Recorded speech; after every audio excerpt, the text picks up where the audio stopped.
નમસ્કાર દોસ્તો, સ્વાગત છે તમારું તમારી પોતાની YouTube channel GK by M K sir Gujarati GK પર.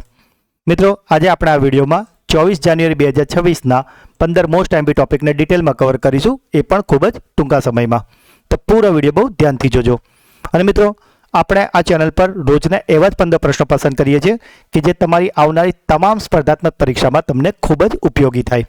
અને જો તમે આ ચેનલના વિડીયોને દરરોજ ફોલો કરો છો તો તમે કોઈ પણ સરકારી સ્પર્ધાત્મક પરીક્ષા આપતા હશો. મિત્રો, વિશ્વાસ રાખો, કરંટ અફેર્સના સેશનમાં તમારો એક પણ માર્ક્સ નહીં કપાય.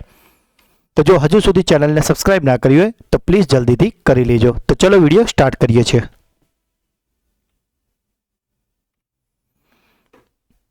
ભારતમાં દર વર્ષે કઈ તારીખે રાષ્ટ્રીય કન્યા બાળ દિવસની ઉજવણી કરવામાં આવે છે? તો મિત્રો, આજે રાષ્ટ્રીય કન્યા બાળ દિવસ એટલે કે નેશનલ ગર્લ ચાઇલ્ડ ડે છે, તે ઉજવાય છે 24મી જાન્યુઆરીએ.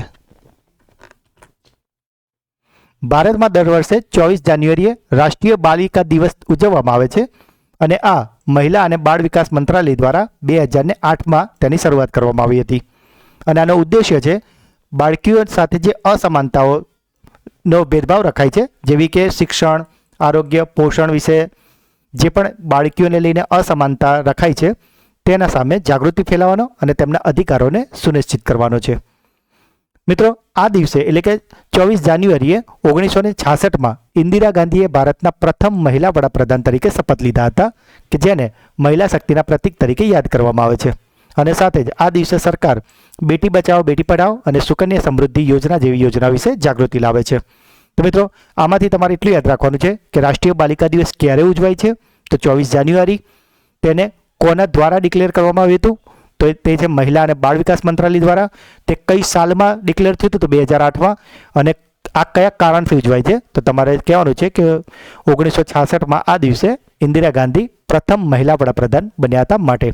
તો મિત્રો, આ મેં તમને એટલા માટે સમજાવું છું કારણ કે ઘણીવાર જે ક્લાસ 1-2ની પરીક્ષા હોય છે તેમાં વિધાનવાળા પ્રશ્નો હોય છે કે આમાંથી સાચું ઓળખો. તો ત્યારે જે વિધાન હોય છે તે આમાંથી જ બનાવેલા હોય છે. જાન્યુઆરી 2026માં યુએઈ અને ભારતના કયા રાજ્યએ ભારતનું પ્રથમ નેટ ઝીરો શહેર વિકસાવવા માટે એમઓયુ પર હસ્તાક્ષર કર્યા છે? તો મિત્રો, આજે નેટ ઝીરો શહેર વિકસાવવા માટે યુએઈ એટલે કે સંયુક્ત આરબ અમીરાતે ભારતના જે રાજ્ય સાથે કરાર એટલે કે એમઓયુ કર્યા છે તે રાજ્યનું નામ છે તેલંગાણા. તાજેતરમાં જાન્યુઆરી 2026માં વાલ્મીકીની રામાયણની દુર્લભ હસ્તપ્રત કયા મ્યુઝિયમને ભેટ આપવામાં આવી છે? તો મિત્રો, આજે વાલ્મીકી રામાયણની જે દુર્લભ હસ્તપ્રત છે, અને મિત્રો આ 233 વર્ષ જૂની છે, અને આ જે મ્યુઝિયમને ભેટ આપવામાં આવી છે તે મ્યુઝિયમનું નામ છે અયોધ્યાનું આંતરરાષ્ટ્રીય રામકથા મ્યુઝિયમ.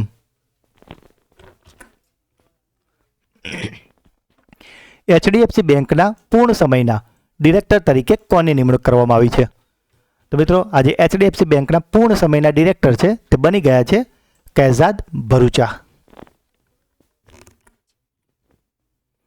આ પ્રશ્ન મોસ્ટ આઈએમપી છે મિત્રો. આપની એકાદ પરીક્ષામાં આપને 100% જોવા મળશે, એટલે આને ડબલ સ્ટાર માર્ક કરીને યાદ રાખી લેજો. કોને ઇન્દિરા ગાંધી પુરસ્કાર ફોર પીસ, નિશસ્ત્રીકરણ અને વિકાસ 2025 એનાયત કરવાની જાહેરાત કરવામાં આવી છે? તો મિત્રો, આ જે પુરસ્કાર છે જેનું નામ છે ઇન્દિરા ગાંધી પુરસ્કાર, કે જે શાંતિ, નિશસ્ત્રીકરણ અને વિકાસ માટે અપાય છે, તે આજે વખત આપવાની જાહેરાત કરાઈ છે. તેમનું નામ છે ગ્રાસા માસેલ.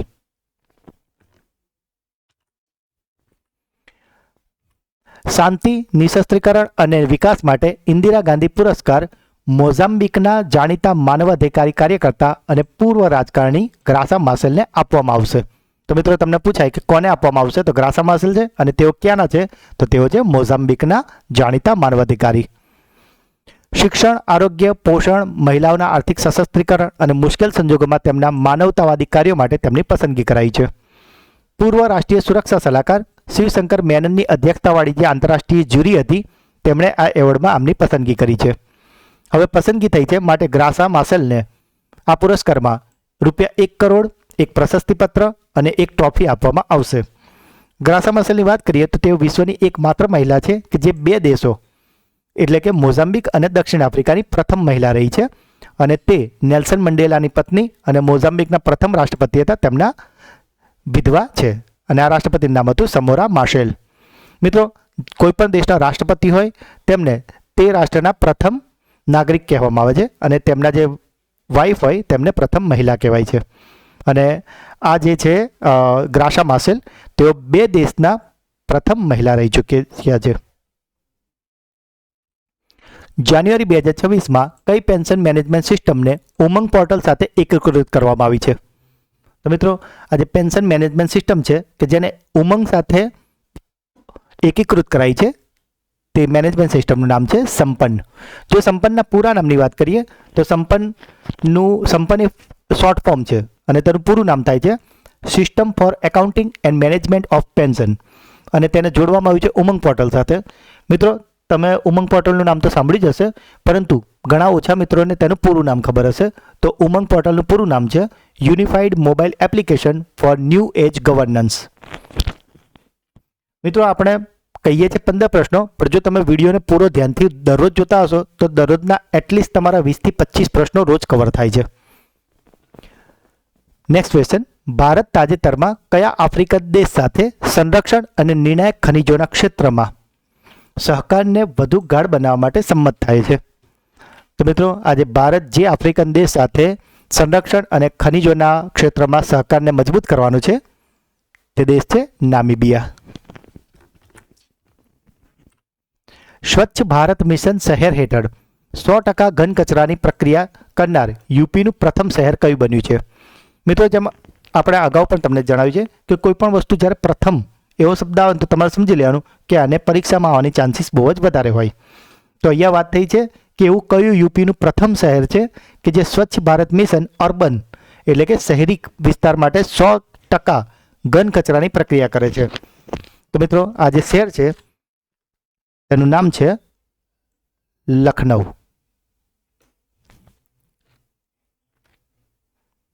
જાન્યુઆરી 2026માં કેન્દ્રીય મંત્રી અમિત શાહે ગીતા પ્રેસના માસિક મેગઝીન કે જેનું નામ છે કલ્યાણ અને તેનો શતાબ્દી અંક એટલે કે 100મો અંક બહાર ક્યાંથી પાડ્યો છે?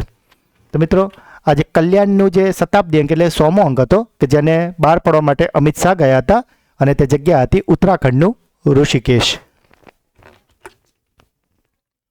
રાજ્યપાલ સીપી રાધાકૃષ્ણન દ્વારા તાજેતરમાં બહાર પાડવામાં આવેલા પુસ્તક અમૃત કા પ્યાલા, અહીં કાલા નથી મિત્રો, અહીં પ્યાલા છે, અમૃત કા પ્યાલા રામ જન્મભૂમિ ચેલેન્જ એન્ડ રિએક્શનના લેખક કોણ છે? તો મિત્રો, આ જે પુસ્તક છે જેનું નામ છે અમૃત કા પ્યાલા રામ જન્મભૂમિ ચેલેન્જ એન્ડ રિએક્શન, તેને લખ્યું છે ડૉક્ટર સુરેન્દ્રકુમાર પચોરીએ. અને આ જે ડૉક્ટર સુરેન્દ્રકુમાર પચોરી છે તે એક રિટાયર્ડ આઈએએસ અધિકારી છે. જાન્યુઆરી 2026માં ભારત સરકાર દ્વારા જાહેર કરવામાં આવેલી પ્રથમ ટેઇલિંગ પોલિસીનું મુખ્ય જોડાણ શું છે?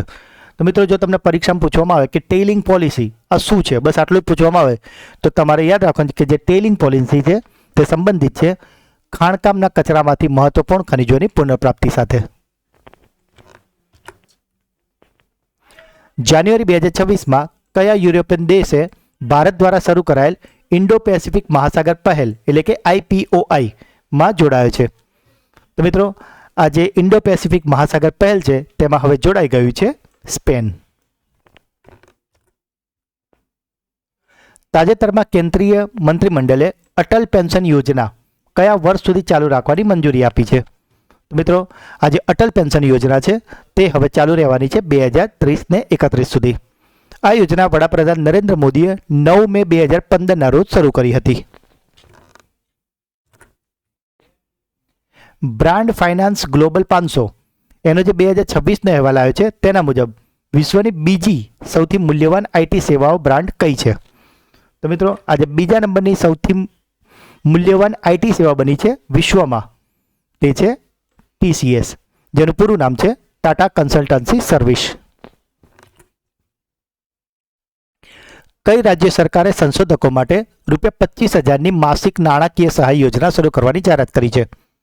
તો મિત્રો, આજે સંશોધકો એટલે કે જે પણ મિત્રો PhD કરતા હોય છે કે કોઈ પણ ક્ષેત્રમાં કોઈ પણ સંશોધન કાર્ય રિસર્ચ કરતા હોય છે તેમના માટે હવેથી દર મહિને ₹25,000 માસિક નાણાકીય સહાય એટલે કે એમને એક ટાઈપનું સ્ટાઇપેન્ડ આપવામાં આવશે અને આવું શરૂ કરનાર રાજ્ય છે અસમ. તો મિત્રો, આ હતા આજના 15 મોસ્ટ IMP પ્રશ્નો. હવે સમય છે તમારી બ્રેન બૂસ્ટર ટેસ્ટનો, જેમાં જવાબો તમારે કોમેન્ટમાં લખવાના છે. મિત્રો તમને રિક્વેસ્ટ છે કે આના જવાબો તમે કોમેન્ટમાં લખતા રહો, જેથી કરીને એ પ્રશ્ન લઈને તમારો કોન્સેપ્ટ એકદમ પાકો થઈ જશે. કારણ કે અહીં તમે વિડીયો જોયો અને તરત તમે એના જવાબો લખશો, એટલે જો એ પ્રશ્ન તમારી પરીક્ષામાં આવી જશે તો તમારો 100% સાચો જ પડશે અને અહીંયા મેરિટ 1 માર્ક્સ બનતું હોય છે. આજનો પહેલો પ્રશ્ન, જાન્યુઆરી 2026માં કઈ પેન્શન મેનેજમેન્ટ સિસ્ટમને ઉમંગ પોર્ટલ સાથે એકીકૃત કરવામાં આવી છે? જાન્યુઆરી 2026માં કયો યુરોપિયન દેશ ભારત દ્વારા શરૂ કરાયેલ ઇન્ડો પેસિફિક મહાસાગર પહેલમાં જોડાયો છે? અને આજનો છેલ્લો પ્રશ્ન, બ્રાન્ડ ફાઇનાન્સ ગ્લોબલ 500 એનો જે 2026નો અહેવાલ આવ્યો છે તેના મુજબ વિશ્વની બીજી સૌથી મૂલ્યવાન આઈટી સેવાઓ બ્રાન્ડ કઈ બની છે? તો મિત્રો ત્રણેય પ્રશ્નના જવાબ તમારે કોમેન્ટમાં લખવાના છે. મિત્રો હું દરેક મિત્રોની કમેન્ટ વાંચું છું અને દરેક કોમેન્ટનો રિપ્લાય પણ કરું છું. અને જો તમારી પોઝિટિવ કમેન્ટ, જે મોટાભાગે બધી પોઝિટિવ જ કોમેન્ટ આવતી હોય છે, તો એ અમારા માટે ખૂબ જ મોટિવેશનનું કામ કરે છે. તો મિત્રો હવે સમય છે તમારા સુપર ફાસ્ટ ફ્લેશ રિવિઝનનો, કે જેમાં જે ગઈકાલના 15 પ્રશ્નો હતા તેનું ફટાફટ એક રિવિઝન કરી લઈએ. ભારતમાં 23 જાન્યુઆરીના રોજ કયા મહાન સ્વતંત્રતા સેનાની જન્મજયંતિની ઉજવણી માટે પરાક્રમ દિવસની ઉજવણી કરવામાં આવે છે? તો મિત્રો આજે પરાક્રમ દિવસ છે તે ઉજવાય છે નેતાજી સુભાષચંદ્ર બોઝની જન્મજયંતિ પર. પ્રજાસત્તાક દિવસ 2026ની ઉજવણીમાં નવી ધૂન સાથે રાષ્ટ્રીય ગીત વંદે માતરમ કોના દ્વારા રજૂ કરવાશે? તો મિત્રો આને રજૂ કરવાના છે MM કિરવાણી, કે જેમણે RRR મૂવીનું નાચો નાચો ગીતમાં સંગીત આપ્યું હતું અને જેના માટે તે ઓસ્કર સુધી પર જઈ આવેલા છે. તાજેતરમાં BCCIએ કયા AI પ્લેટફોર્મ સાથે 270 કરોડ રૂપિયાનો સોદો કર્યો છે? તો BCCIએ આ સોદો કર્યો છે ગૂગલ જેમિની સાથે. તાજેતરમાં કયા રાજ્યમાં ભારતનું પ્રથમ ડોગ સેન્ચ્યુરી શરૂ કરવામાં આવી છે? તો મિત્રો આજે ભારતનું પ્રથમ ડોગ સેન્ચ્યુરી છે તે શરૂ કરવામાં આવી છે પંજાબમાં. કયા રાજ્યે જાન્યુઆરી 2026માં હોપ આઇલેન્ડ પર સેટેલાઇટ લોન્ચિંગ સુવિધા વિકસાવવાની જાહેરાત કરી છે? તો આ જાહેરાત થઈ છે આંધ્રપ્રદેશમાં. બીજી વૈશ્વિક બૌદ્ધ સમિટ 2026 ક્યાં યોજાઈ રહી છે? તો મિત્રો આ સમિટનું આયોજન થયું છે નવી દિલ્હીમાં. બ્રિક્સ નેટવર્ક યુનિવર્સિટીમાં જોડાનારી ભારતની પ્રથમ કૃષિ યુનિવર્સિટી કઈ છે? તો આજે પ્રથમ યુનિવર્સિટી છે તે છે લુધિયાનાની પંજાબ કૃષિ યુનિવર્સિટી. કઈ રાજ્ય સરકાર અને કેન્દ્ર સરકારે તાજેતરમાં કુંભલગઢ અભયારણ્યની આસપાસના વિસ્તારોને પર્યાવરણીય રીતે સંવેદનશીલ ઝોન જાહેર કર્યા છે? તો આ કુંભલગઢ જે અભયારણ્ય છે તે આવેલું છે રાજસ્થાનમાં. જાન્યુઆરી 2026માં કયા રાજ્યના રાજભવનનું નામ બદલીને જનભવન કરવામાં આવ્યું છે? તો આજે ગવર્નર હાઉસનું નામ બદલાયું છે તે છે ઉત્તર પ્રદેશનું. 79મી નેશનલ ફૂટબોલ ચેમ્પિયનશિપ સંતોષ ટ્રોફી 2025-26 ક્યાં યોજાઈ રહી છે? તો આનું આયોજન થયું છે અસમમાં. તાજેતરમાં બહાર પાડવામાં આવેલા એશિયા મેન્યુફેક્ચરિંગ ઇન્ડેક્સ 2026માં ભારતનો ક્રમ કેટલો છે? તો આમાં ભારતનો ક્રમ આવે છે 6થો. સિનિયર ભારતીય મહિલા ફૂટબોલ ટીમના નવા કોચ તરીકે કોની નિમણૂક થઈ છે? તો ભારતીય મહિલા ફૂટબોલ જે સિનિયર ટીમ છે તેના કોચ બની ગયા છે એમેલિયા વાલ્વડે. કઈ રાજ્ય સરકારે તાજેતરમાં બિન હિન્દી ભાષીઓ માટે નવા વિશેષ એવોર્ડની જાહેરાત કરી છે? તો આ જાહેરાત કરાઈ છે તમિલનાડુમાં. રાષ્ટ્રીય સ્તરનું વિન્ટર કાર્નિવલ 2026 તાજેતરમાં ક્યાં શરૂ થયું છે? તો આ વિન્ટર કાર્નિવલ શરૂ થયું છે મનાલીમાં. અને ગઈકાલનો છેલ્લો પ્રશ્ન હતો 2026ના ગ્લોબલ સેફ્ટી ઇન્ડેક્સ અનુસાર વિશ્વનું સૌથી સલામત શહેર કયું છે? તો તે છે અબુધાબી અને ભારતનું છે કર્ણાટકનું મેંગ્લોર. તો મિત્રો આ હતા ગઈકાલના 15 પ્રશ્નો, કે જેને અત્યારે તો આપણે ખૂબ જ ફટાફટ રિવિઝન કર્યું છે, પણ ગઈકાલના વિડીયોમાં આપણે આને ખૂબ જ ડિટેલમાં અને સારી રીતે ઇમેજ સાથે સમજાવ્યા છે અને જોડે ઘણી બધી એક્સ્ટ્રા માહિતી આપી છે. તો જો તમે તે વિડીયો ના જોયો હોય તો પ્લીઝ એને જરૂરથી જોઈ લેજો. એની લિંક નીચે ડિસ્ક્રિપ્શનમાં આપેલી છે. મિત્રો રોજના તમે કેટલાય વિડીયો કે શોર્ટ્સ જોવામાં ટાઈમ તમારો નીકળતો હશે, પણ જો તમે રોજની 15 મિનિટ આ વિડીયોને આપશો તો તમે વિશ્વાસ રાખો કે થોડા જ દિવસોમાં તમારું જે કોન્ફિડન્સ લેવલ છે કરંટ અફેર્સને લઈને એ આખું અલગ જ થઈ જશે અને કોઈ પણ તમારા ગ્રુપમાં એ દેખાઈ આવશે. તમારું જે વિઝડમ કહેવાય, જે તમારી તૈયારી ખૂબ જ મિનિમમ તૈયારી, ફક્ત 15 મિનિટ આ વિડીયો જોયા પછી તમારું જે પરફોર્મન્સ હશે તમારા ગ્રુપમાં કે તમારા સ્ટાફમાં એ ખૂબ જ નીકળીને આવશે. તો મિત્રો જો આપને આ વિડીયો ગમ્યો છે તો તેને લાઈક કરો. જે પણ પ્રશ્ન પૂછવામાં આવ્યા છે તેને જવાબો, અને ખાસ મિત્રો જો વિડીયો ગમ્યો હોય ને તો આપને રિક્વેસ્ટ છે કે આપના ફીડબેક કોમેન્ટમાં જરૂર જણાવજો, કે જેથી અમને પણ મોટિવેશન મળી રહે. અને વિડીયોને વધારેમાં વધારે તમારા તમામ વોટ્સઅપ, ટેલિગ્રામ અને સોશિયલ મીડિયામાં શેર જરૂરથી કરજો. મિત્રો આ તમારી પોતાની ચેનલ છે એટલે સબસ્ક્રાઇબ જરૂરથી કરી લેજો અને મિત્રોને પણ કરાવડાવજો. સાથે જ મિત્રો એક બીજી વાત કે દરેક પરીક્ષા માટે ખૂબ જ આઈએમપી ટોપિક નીતિ આયોગ કે જે તલાટી કોન્સ્ટેબલ પોલીસથી લઈને જીપીએસસી ક્લાસ 1 2 અને ઇવન યુપીએસસીની પરીક્ષામાં પણ આ ટોપિક પૂછાય છે. તો તમે વિચારી શકો કે આ કેટલું આઈએમપી ટોપિક છે. અને આ ટોપિકની સંપૂર્ણ સમજ આપતો વિડીયો અને સાથે 50 MCQનો વિડીયો, જે એક જ વિડીયોમાં આપણે સંપૂર્ણ સમજ પણ આપી છે અને 50 MCQ પણ લીધા છે, એ વિડીયો ચેનલ પર મુકાઈ ગયો છે. તો આપને પ્લીઝ રિક્વેસ્ટ છે કે એને જરૂરથી જોઈ લેજો, જેથી નીતિ આયોગમાં પણ તમારો એક પણ માર્ક્સ ના કપાય.